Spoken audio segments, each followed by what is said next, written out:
Assalamu alaikum again.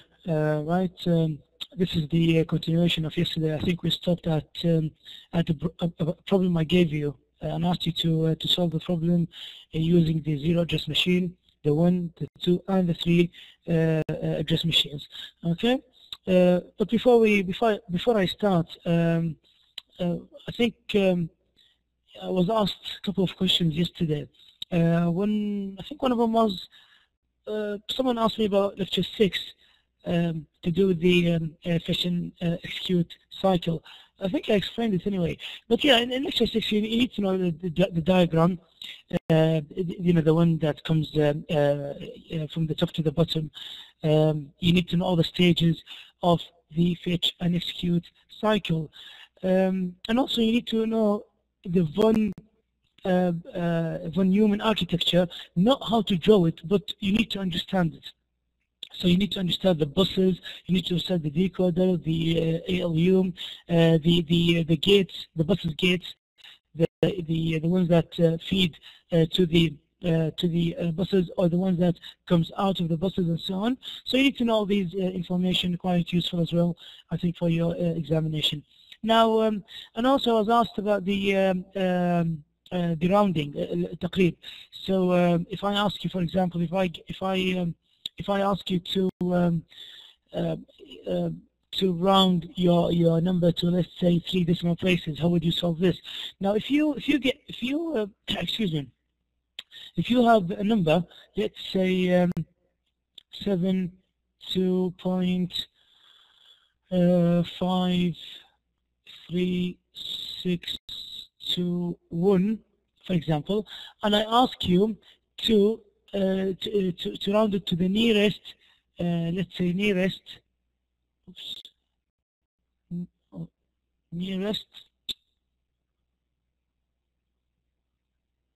3 decimal places. Okay, so if I ask you to present this, or to give me your final answer to the nearest 3 decimal places. Now what you do, obviously you've got your whole number, which is 72. Now when we give a number and we say decimal places, we mean the number of places you give after the decimal point. Okay, so in this case, if I say 3 decimal places, you need to count 3 places. You go like, oh, okay, then 1, 2, 3. But hang on, we also need to know, we need to have a look at the 4th number. Now the 4th number could be significant. If it's below 5, we drop it. Okay, so the answer would be 5, 3, 6. Right? On the other hand, if it was, for example, if it was 6, okay, if it was 6, which is greater than 4, okay, you need to round it, so you give 1 to this number here. So this will become 7. Okay, I hope this is clear for you. I think this is what you need to know. Now, if you get something like this, let me open a new page. If you get something like this, let's say 5.197, and I ask you to round to the nearest 2 decimal places. So we have 1, we have 2, right? The 3rd one is again greater than 4. Any number between 5, from 5 and above, you need to round it. So what you do, you give 1 to the 9. Now the 9 will become 0, and you give 1 to this number. So if I say to you round it to 2 decimal places, you have to write something like this. You have to write 5.20. Okay, I know the 0 has no value in here, but if I ask you to round it to 2 decimal places and you have a 0, you must write it like this. Okay, always, again, you have to follow my instructions carefully. Okay, I hope this explains the question. Right, don't think anything is left. Okay, so we'll get back to our problem. Again, if you do have a question, you can ask me. by email or ask your face-to-face lecturer. Right, okay. So the last lecture, which was lecture 7, we talked about the address machines. I think we stopped by giving you this problem. I said to you, okay, then if you have this equation, x equals to x times, again, the star is a representation for the multiplication in programming, times y plus z. Right. So let's have a look at this problem using the zero address machine. Now, I think you need to remember about the zero address machine. Oops, oh my God. Sorry. I think we need to machine. We need to understand about the address zero machine.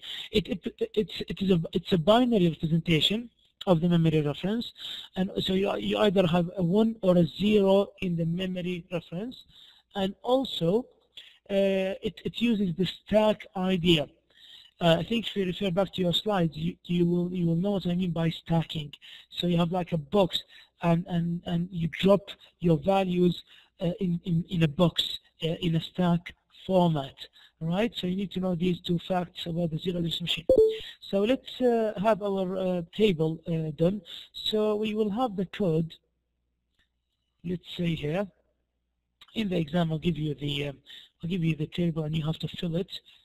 And we have the memory reference. I'll call it memory reference here. Okay. Right. So again, any problem you get, think about it carefully, and don't panic. Do not panic. Always take it like one by one. Okay, until you get it solved. Now, what is the first value we have? Obviously, we have to forget about this x for a minute, because this is the one we want to find out. So we start from here, right? So we have this x here. In the stack format, we use a terminology called push, meaning load or input push. Okay, in capital letters we write it. Push. Push what? Push x. And remember, always assembly uses capital letters. Push x. Now, how many times we need to access the memory to get the value of x? Okay, so obviously 1, right? Because we need to, if this is our memory, okay, this is our memory, we need to access the memory once, right, to get the value of x, right? So that's the one. Right. Then the next variable you have is y. So we need to have this value. So we say, okay, then push y. Push y. Again, it's the same idea. We need to access the memory once to get the value of y. Now, what do we need to do? Obviously, we have a multiplication. We need to multiply the two variables, the x and the y. So we have the instruction mul, okay, which means multiply. Now, do we need to access the memory when we do the multiplication? No. So it is a 0. Here, at the multiplication stage, we do not need to access the memory, because we already have the value of x and y. We just need to multiply them. Now, what we have next, we have the value of z. So again, we need to push z. Push z. Again, how many times do you need to access the memory? Once, to get the value of z. Now, what do we need to do? Obviously, we need to add the product that we got out of the multiplication of x and y, and we add it to z. So we just need to have add instruction here. Add, right? Again, in the addition, do we need to access the memory? No. So we have the value of 0, right? Then now we should have the result by now. We only need to view the output x. So we need to have the term called pop, also used in the stacking terminology. Pop, which means like output or show me, pop x, which mean we mean this x here, right? How many times do we need to access the memory? Again, 1, to have the value stored in the memory. So we need to have pop X, and we store it once in the memory. So we need to access the memory once. Now, what is the total number of access in the memory? 1, 2, 2, 3, 4. So we access the memory 4 times. Okay, simple enough, I think.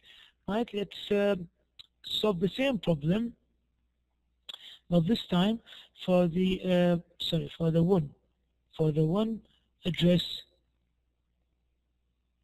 machine.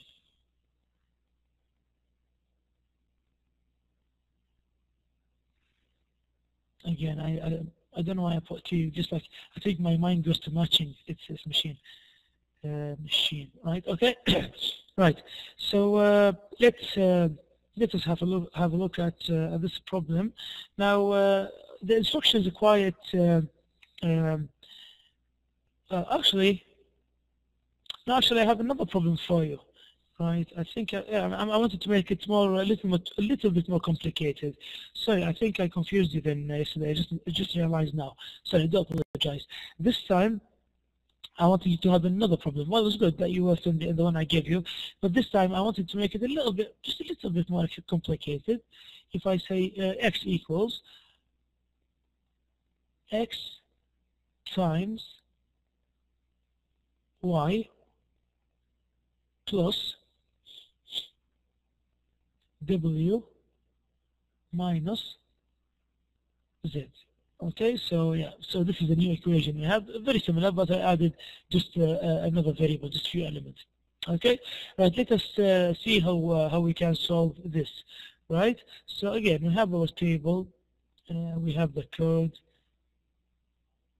and we have the memory reference.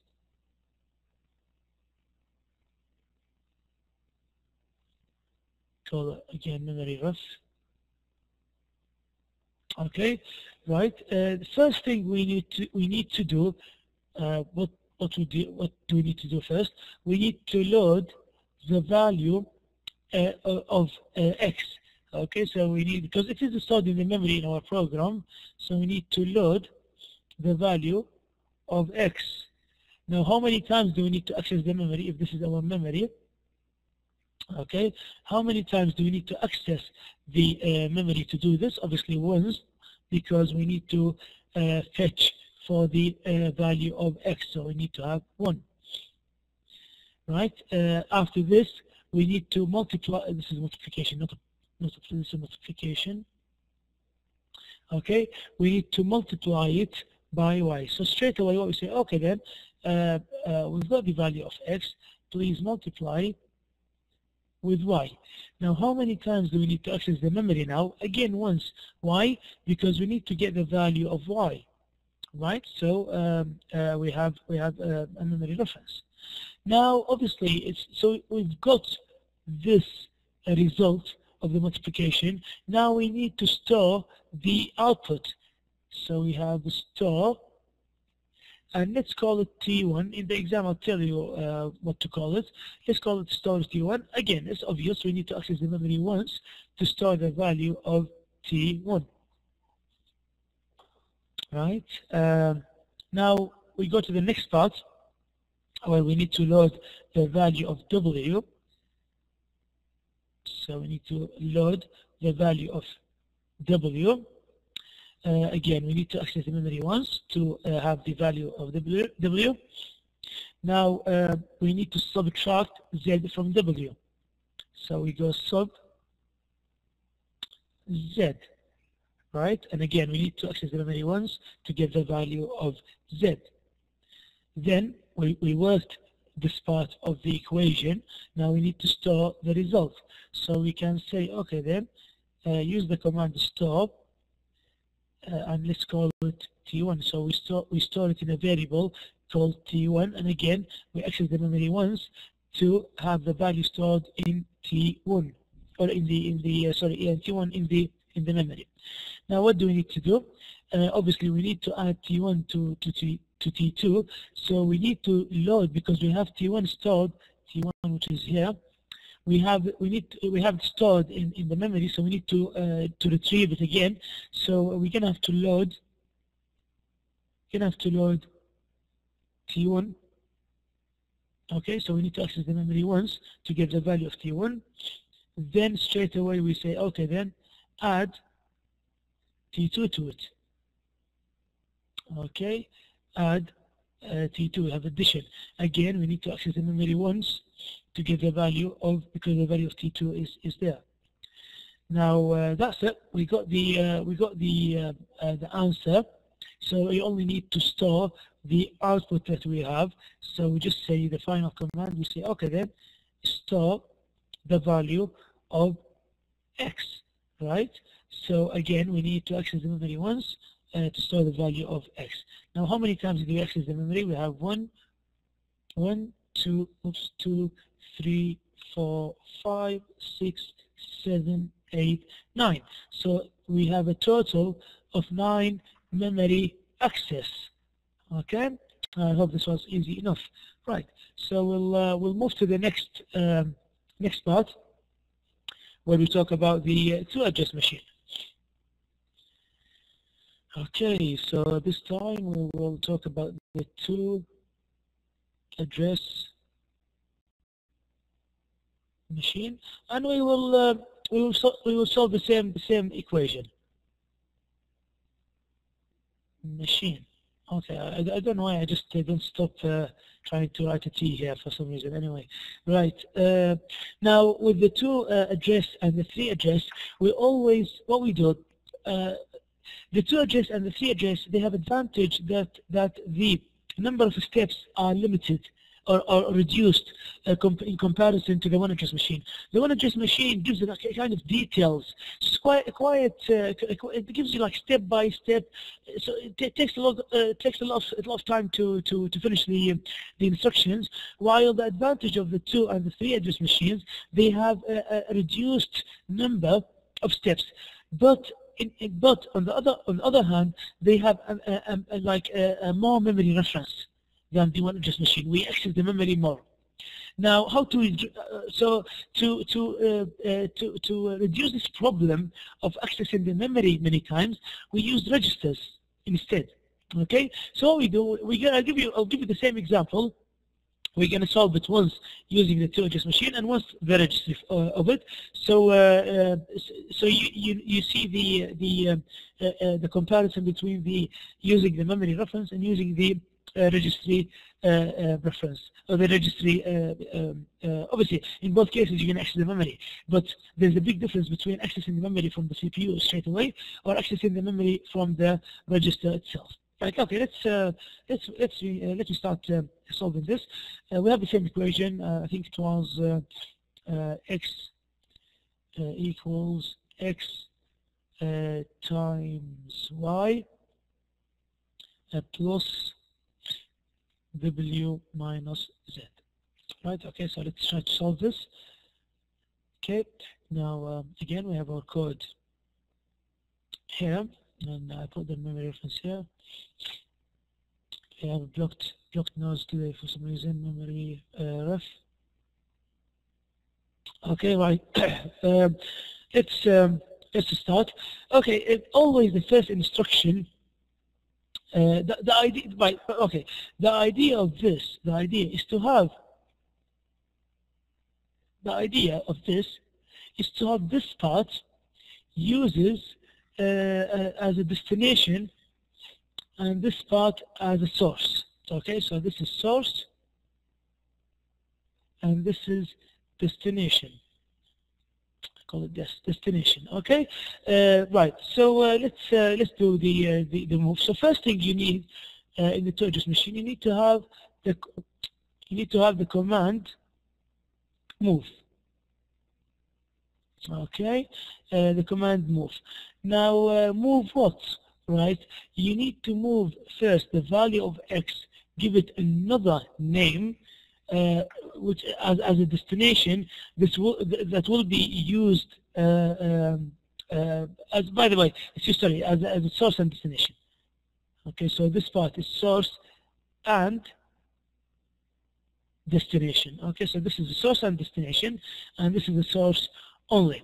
right? So we need to, in this way, we will reduce the number of steps. So if I want to move x to another variable called t1, okay, so I do t1 comma x.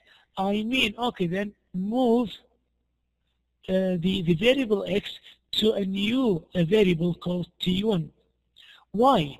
Instead of having a command just to store t1, do you remember in the previous example, after solving this, we used a special command just to store the value of t1 or the output. Now, what if straight away we use t1 here?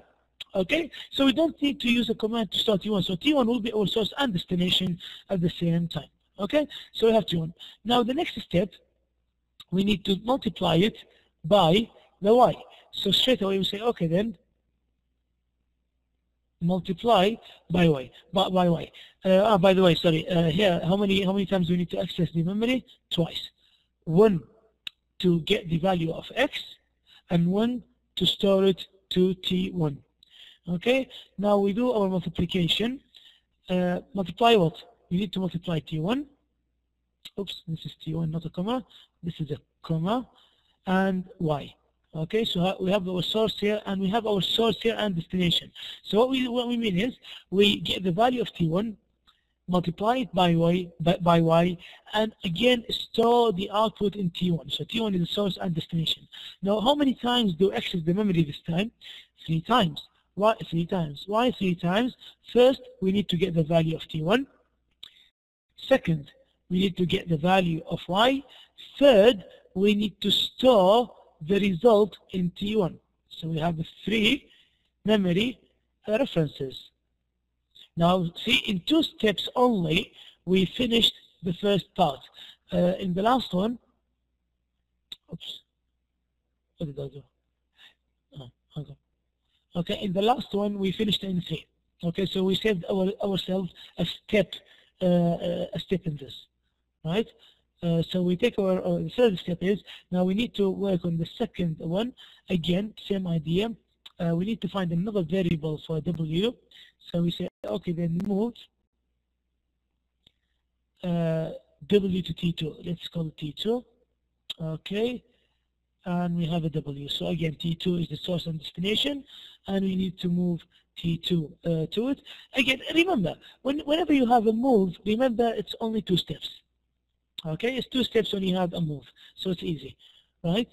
Now, what do you need to do? Is subtract subtract z from t2. So we say, okay, then sub again. We need t2 and we need z. So we subtract z from t2 and we store the value in t2. How many times do we need to access the memory? 3 times. 1 to get the value of t2. 1 to get the value of z, and the third one to store the output in T2. Now straight away we have the value of T1 and T2. Simply we're gonna just use the last operation, which is the addition. So we need to say add T1 to T2 and store the result in T1. Again, how many memory access? 3 times, 1 for T1, 1 for T2, and 1 to store the result again in T1. Now we have finished our equation. We need to have the value of x. Now, what is the value of x, to be honest? Now, if you think about it, it's T1. Okay? T1 is like a box collecting all the information from here. Okay, so T1 acts like almost a box to have all the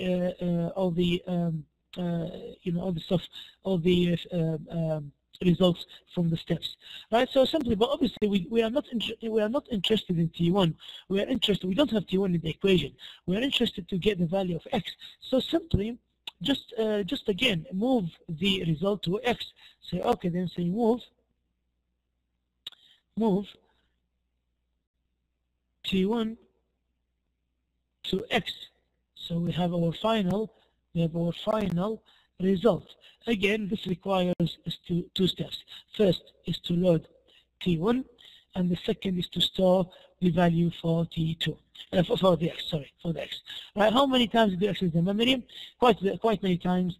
2, 5, 7, 10, 15 times we accessed the memory. Okay, it's quite many times. This will slow our machine in comparison to the one address machine. So the one address machine, I know we have too many number of steps, okay, but on the other hand, we have a less memory access. The advantage of the two address machine, as I said before, we have reduced number of steps, but more memory access. Now, how can we solve this problem of the address machine? We want to use the advantage of having less steps, but also we need to have a reduced number of memory reference, which is why now we use the registers, right? The registers. Now, just to remind you, what did we say about the register? The register job is to store the value for a very minimum, very short period of time.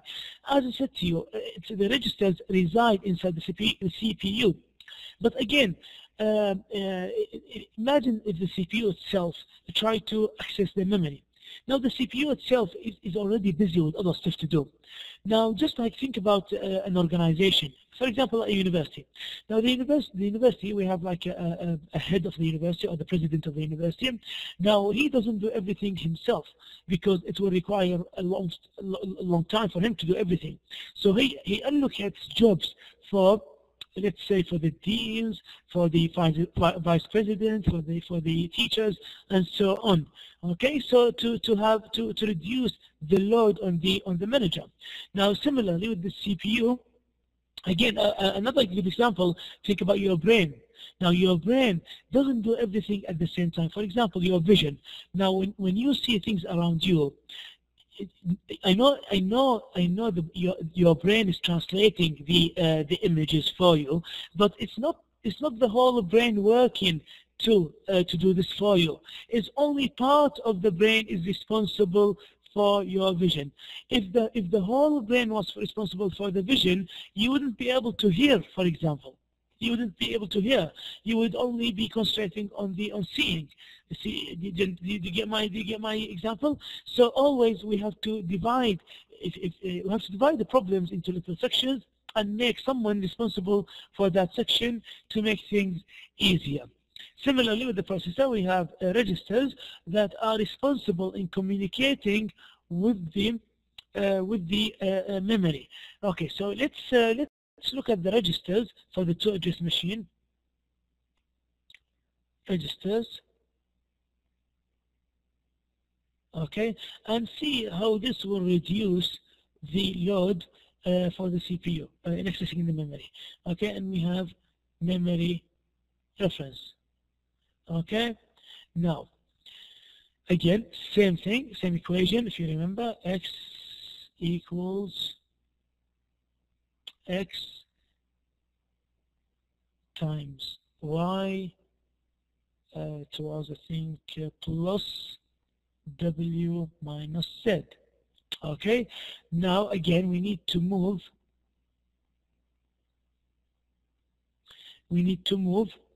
oops, we need to move the x to R1. Let's call it R1, which means the register R1, right? R1. Okay, and we have x here. Now see what's happening. R1 is already inside the CPU. It's not in the memory. So we do not need to use a memory reference for this. We only need to have one memory reference for the X. So here we go. We have one. In comparison to the previous one, we had two memory access because T1 was stored inside the memory, right? So now we have a register which acts as a short memory inside the CPU. So we are good, right? So this is the first one. Then we need to multiply R1 with y. R1 holds the value of x now, right? How many times do we need to access the memory? Again, only once. I know R1 is source and destination, so we're having the value of R. multiplying it by y, and then storing it back here. But again, this is already inside the CPU. It's not accessing the memory, which is good. So we only need to access it once for the y, only for the y. Right? Now we finish this part. We need to move. We need, oops, capital E. We need to move W to R2. Again, we have one memory reference for the W. We need to subtract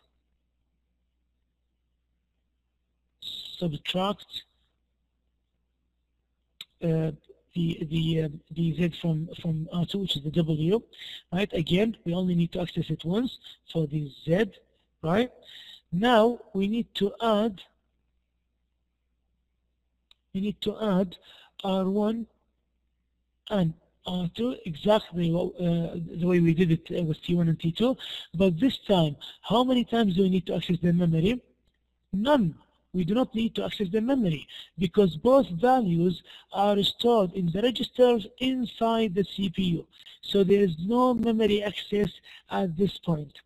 Eventually, we need to get the value of, we need to have store the value of X itself. Okay, we have X here, R1. Again, obviously you know this, how many times do we need to access the memory? Only once for just to store the value of X. Now think about it. How many times do we need to access the memory now? 1, 2, 3, 4, 5. Brilliant. It's even better than the one address machine. Oops. Look, we reduced a lot of memory access. We used to have 15, okay? But with using the register, we have a reduced number of steps, but at the same time a reduced number of memory access. Now welcome, I have two students joined me, so welcome. Right, okay, so let's do the last problem. Same equation, but this time using the 3 address machine. So this time we have the 3 address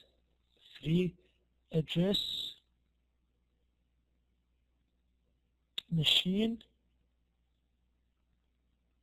Okay, excellent. This time I didn't use the T for some reason. Okay, that's good. So X equals, oops, X times Y plus W minus Z. W minus Z. Right. Again, we'll have our code here. And we'll have our memory reference here. Okay, which is good, right? Now the good thing about the 3 address machine, it reduces the number of steps quite a lot. It reduces them massively. Now the idea of the 3 address machine, okay, unlike the 2 address machine, here we have always the destination. Here we have source 1, and here we have the second source. Okay, so right, let's have a look. So first of all, we need to do this, the multiplication. Straight away, we do not need to move, we do not need to load, nothing. Straight away, what you can say, oh, okay, then straight away multiply T1, multiply X with Y and store them. So this is a source, and store the multiplication inside T1. Good. Now, so in one step only, we solved the first part of the equation. Now, the second step, we just say, okay then, subtract obviously the second part, so we need to store, let's say, to store them in T2. Okay, subtract W and Z and store the value inside T2. Oh, okay, I forgot about the memory. Okay, I forgot about the memory reference. How many times do we need to access the memory now? It's 3 times. Okay, 1 to get the value of X, 1 to get the value of Y, and 1 to store the result inside T2. Similarly here, Okay, we need to get the value of W, then the value of Z, then store the value 42. Right? The third and final step, we only need to add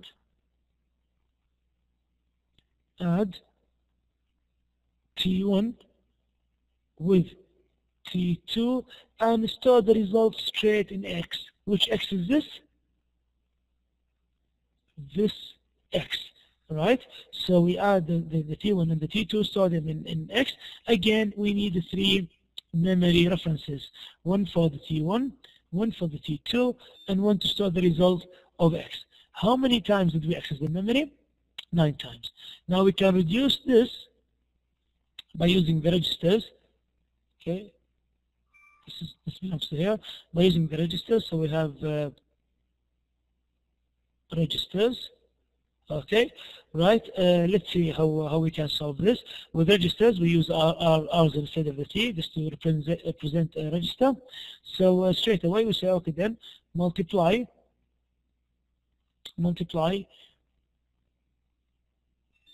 X with Y and store them inside the register instead of storing them inside the memory, which is the register inside the CPU.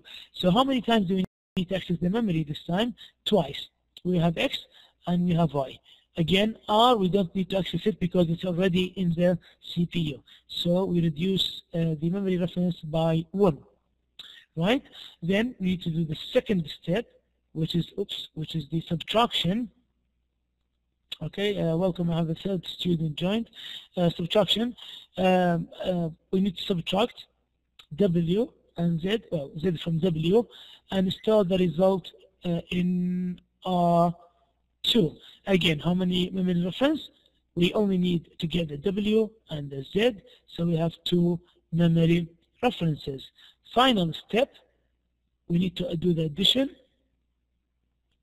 Again, we need to add R1 to R2 and store the result in X. X again is this one here. Now, how many times? And obviously, how many memory access do we need here? Only 1, because R1 is already in the register in the CPU. R2 is in the CPU. We only need to store the value of X in the memory. So we only have, if you add them up, we only have 5 memory access. So we had 9 here, we had 5 here. So this is a better way. Okay, I think that's all for the revision, and I wish you all good luck. Now, since I have 3 students joined, does anyone have a question out of you 3? Do you have a question? Okay, you don't. Okay, that's good, right? You don't have a question. Okay, that's good, right? So okay, so I wish you all the best. If you do have questions, please email me or ask your face-to-face lecturer. And I'm going to say this, but I'm going to say it now again. You might need to bring a calculator with you to the exam. Again, no mobile phones are allowed, no electronic devices are allowed, and also no calculator sharing is allowed. I will not allow any calculator sharing. Everyone has to bring her own calculator with her. Okay, so that's the end of our revision. And again, I wish you all the best. Goodbye for now.